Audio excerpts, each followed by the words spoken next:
بسم اللہ الرحمن الرحیم۔ السلام علیکم پیارے دوستو، کیسے ہیں آپ سب؟ سرکار کی دیوانی چینل پر آپ سب کو خوش آمدید کہتی ہوں۔ سرکار کی دیوانی چینل کو سبسکرائب کر لیجئے، بیل آئیکن کلک کر لیجئے تاکہ نیو نوٹیفیکیشن آپ کو ملتی رہے۔ آئیے آج قوم لوط الٹ پلٹ ہو جانے والے شہر کا ہسٹری واقعہ سنتے ہیں۔ آئیے تفصیل سے سنتے ہیں۔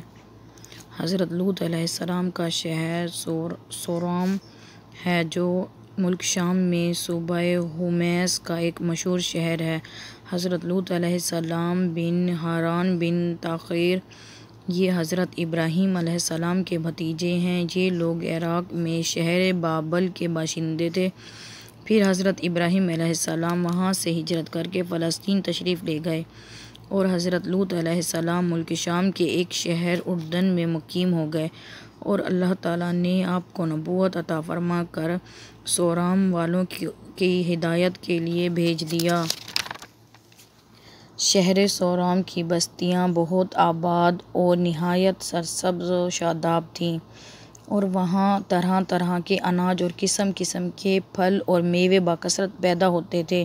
شہر کی خوشحالی کی وجہ سے اکثر جا بجا کے لوگ مہمان بن کر ان آبادیوں میں آیا کرتے تھے، اور شہر کے لوگوں کو ان مہمانوں کی مہمان نوازی کا بارہ اٹھانا پڑتا تھا۔ اسی لیے اس شہر کے لوگ مہمانوں کی آمد سے بہت ہی تنگ آ چکے تھے، مگر مہمانوں کو روکنے اور بھگانے کی کوئی صورت نظر نہیں آ رہی تھی۔ اس ماحول میں ابلیس لعین ایک بوڑھے کی صورت میں نمودار ہوا اور ان لوگوں سے کہنے لگا، اگر تم لوگ مہمانوں کی آمد سے نجات چاہتے ہو تو اس کی یہ تدبیر ہے: جب بھی کوئی مہمان تمہاری بستی میں آئے تو تم لوگ زبردستی اس کے ساتھ بدفعلی کرو۔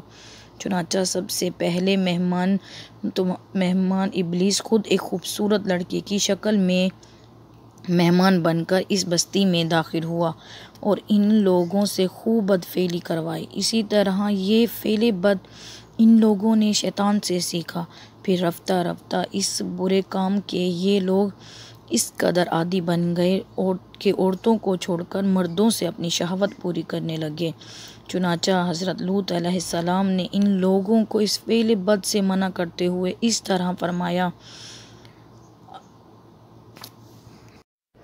قرآن مجید پارہ 8 سورۃ الاعراف آیت 81 میں ہے۔ ترجمہ کنز ایمان۔ اپنی قوم سے کہا، کیا وہ بے حیائی کرتے ہو جو تم سے پہلے جہان میں کسی نے نہ کی؟ تم تو مردوں کے پاس شہوت سے جاتے ہو عورتیں چھوڑ کر، بلکہ تم لوگ حد سے گزر گئے۔ حضرت لوط علیہ السلام کے اس اصلاحی وعظ کو سن کر ان کی قوم نے نہایت بے باکی اور انتہائی بے حیائی کے ساتھ کیا کہا، اس کو قرآن کی زبان سے سنیں۔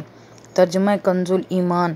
اور اس کی قوم کا کچھ جواب نہ تھا مگر یہی کہنا کہ ان کو اپنی بستی سے نکال دو، یہ لوگ تو پاکیزگی چاہتے ہیں۔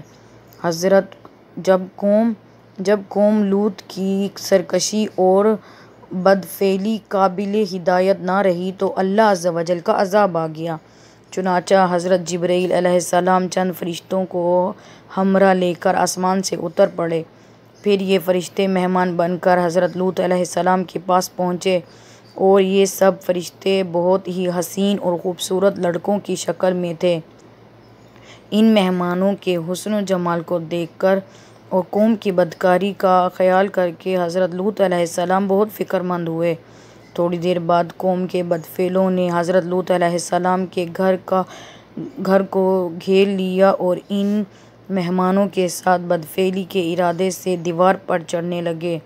حضرت لوط علیہ السلام نے نہایت دل سوزی کے ساتھ ان لوگوں کو سمجھانا اور اس برے کام سے منع کرنا شروع کر دیا، مگر یہ بدفعل اور سرکش قوم اپنے بیہودہ جواب اور برے اقدام سے باز نہ آئی، تو آپ اپنی تنہائی اور مہمانوں کے سامنے رسوائی سے تنگ دل اور غمگین ہو گئے۔ یہ منظر دیکھ کر حضرت جبرائیل علیہ السلام نے فرمایا، اے اللہ عز و جل کے نبی، آپ بالکل کوئی فکر نہ کریں، ہم لوگ اللہ تعالیٰ کے بھیجے ہوئے فرشتے ہیں، جو ان بدکاروں پر عذاب لے کر اترے ہیں۔ لہٰذا آپ مومنین اور اپنے اہل و عیال کو ساتھ لے کر صبح ہونے سے قبل ہی اس بستی سے نکل جائیے، اور خبردار کوئی شخص پیچھے مڑ